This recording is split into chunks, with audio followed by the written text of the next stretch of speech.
To ensure a perpetual supply of choice pulpwood, tracts of timberland have been acquired at Heron Bay on the shore of Lake Superior, on Manitoulin Island, both in the province of Ontario, and at Baie-Comeau, Franklin, and Shelter Bay on the Gulf of St. Lawrence in the province of Quebec.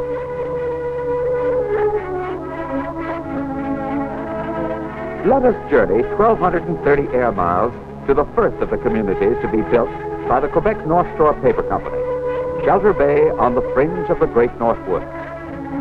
300 miles northeast of Quebec City, and with miles of virgin forest in its backyard that extend northward into the hinterland, Shelter Bay is a thriving town of busy, healthy, happy people. Although on the edge of the wilderness, still Shelter Bay has many big city conveniences, such as plenty of pure water, central heat, an efficient sewer system, telephone and electric lights. There is no paper mill here, but from Shelter Bay are shipped each year thousands of cords of wood to the Ontario Paper Company mill. At Shelter Bay, when their long voyage through the turbulent rapids is completed, they go up a conveyor that carries them to the barking trough. Rotation of the huge steel cylinders tosses them against one another, and by friction, the bark is removed.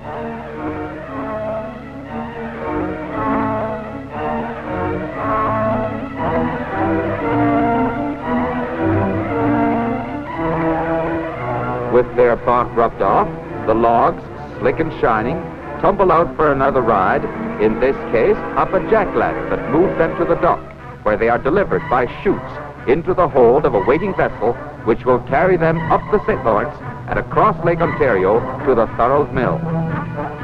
When there is no cargo carrier tied up at the dock, the logs are flumed to stockpiles. Still another method is used here in Franklin, where a flume runs right down Main Street, floating the pulpwood to a waiting ship. Here the operation is somewhat more direct, for the logs go bobbing along by water all the way with no help from the conveyors and are sluiced straight into the hold.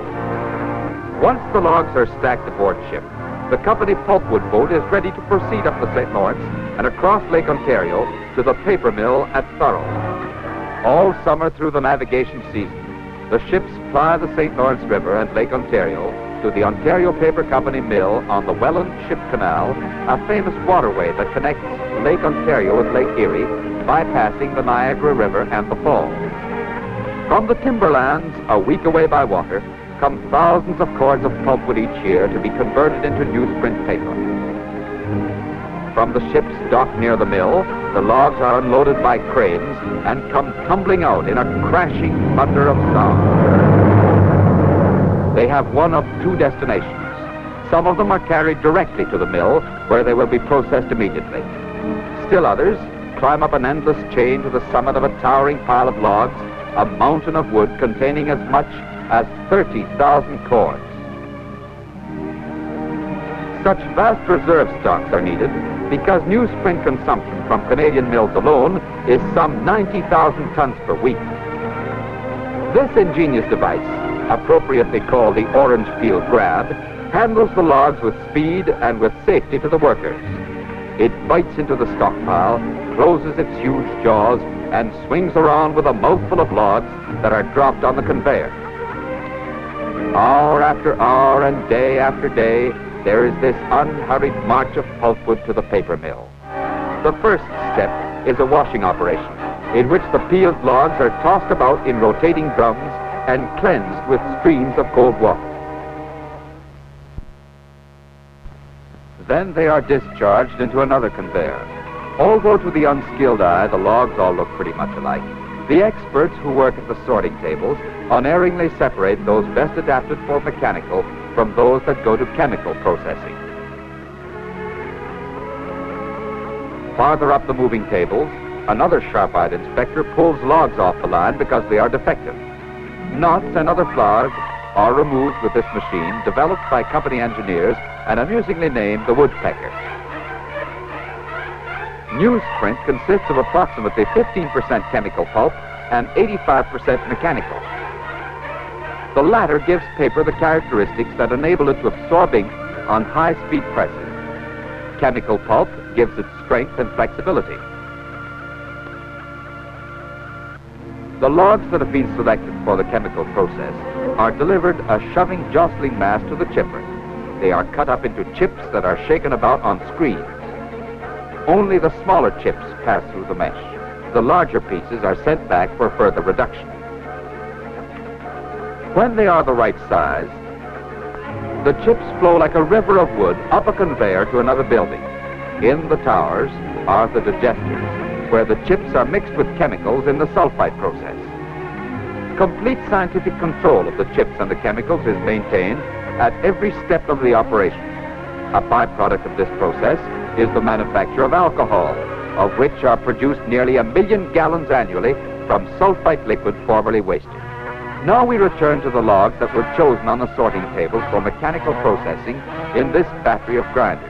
Each one of them can transform 30 cords of wood into high-grade pulp every 24 hours. The logs are forced under pressure against huge grindstones. Water flows over them continuously, mixing with the fibers of the wood.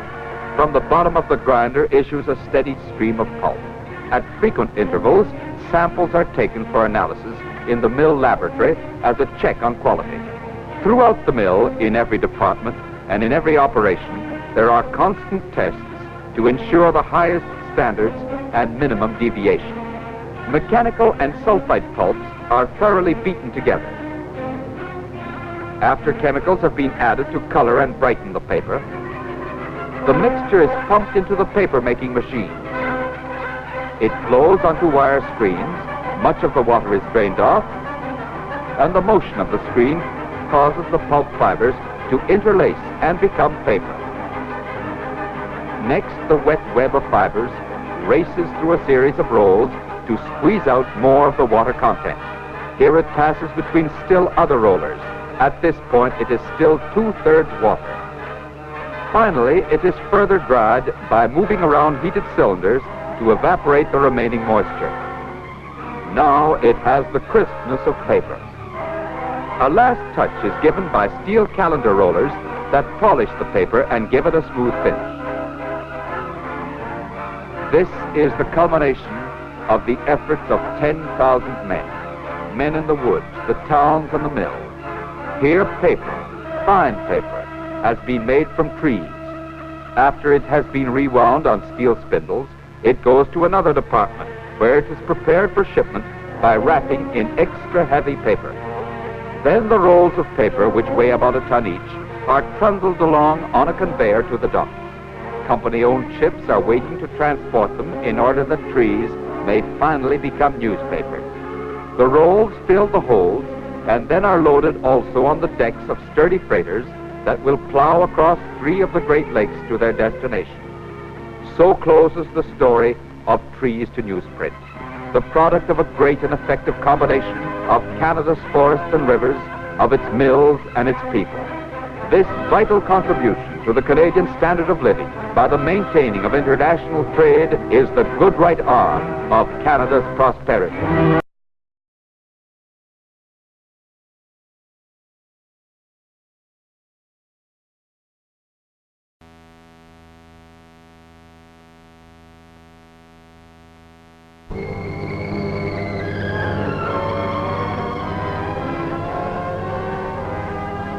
Recently, steel plates being turned out at Abbey Works, Port Talbot, served as the raw material for a new venture in Wales, the building of ships. The steel was offloaded at the Atlantic Shipbuilding Company's works at the Newport docks. But to the shipbuilders, the arrival of the steel was only another step in the long months of planning and building. She saw her real beginnings in the mold loft. Here she's laid out full size and the templates and patterns made up in wood. It's an exact job, but also a job that requires an artist's eye. These craftsmen develop a certain feeling for the line of the ship, and that line, adjusted minutely here and there by their eye alone, has much to do with her seaworthiness. It's true that a ship is but steel, but no two are ever the same, and it's these craftsmen who give the vessel her temperament and her particular characteristics. Eventually, the templates and patterns made up in thin wood are collected by the fabrication men and are translated accurately into steel, into the thousands of separate pieces that go to make up a vessel.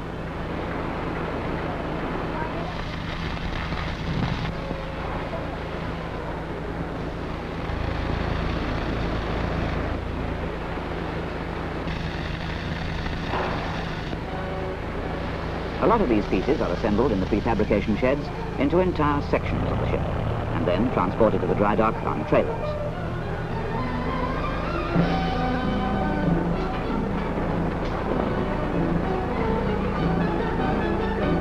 At this point, it takes some imagination to figure out that it is a ship these men are building.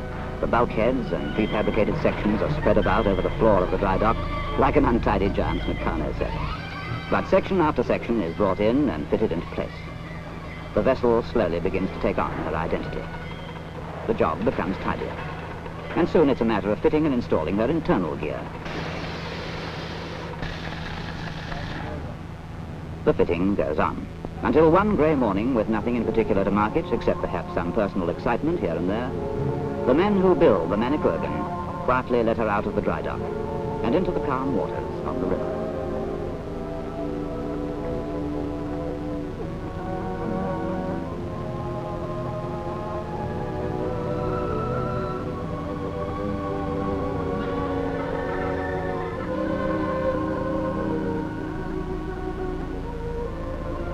At this stage, she's but an empty hull, but you'd never mistake her for anything but a freighter. Every line of her spells cargo and more cargo. The rest of the fitting out was done at the dockside, where the Manicouagan was berthed by a tug. Eventually, after crossing the Atlantic, she'll sail the Canadian Great Lakes as a wood pulp carrier, plying in the summers between the northern ports of Lake Superior and the paper mills to the south, and spending her winters snug in the river ice at Montreal. The Manicouagan is the second entirely Welsh ship to be made of material from the Steel Company of Wales. The first of the group, the Baie-Comeau, was completed last August, and at that time a party headed by Lady Lennox Boyd came down to the berth at the Newport docks for the christening ceremony. And after an address which expresses the heartfelt wishes of many Welshmen for this new venture, Lady Lennox Boyd named the Baie-Comeau and gave her a blessing. God be with this ship and those who sail on her.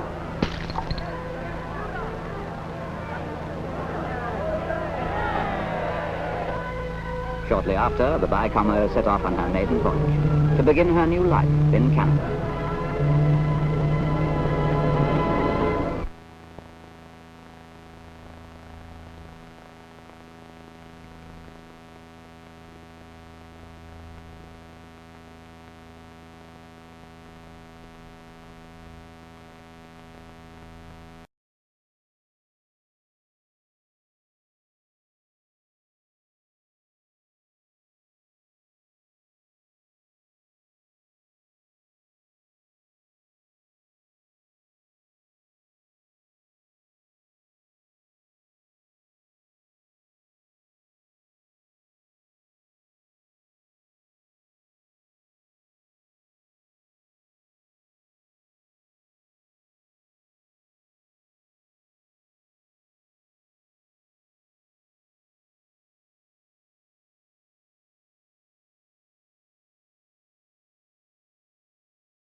Not all lessons take place in the classrooms of Ridley, for many field trips are organized throughout the year, like this one to a local manufacturing plant.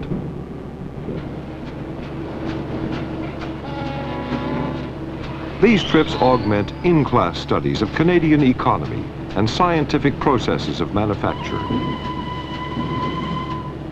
This dedication to developing the total personality of youth has, through the years, made Ridley a permanent and respected influence in Canadian education. A unique builder of responsible citizens who live by the Ridley motto, Terrar dum prosim, may I be consumed in service.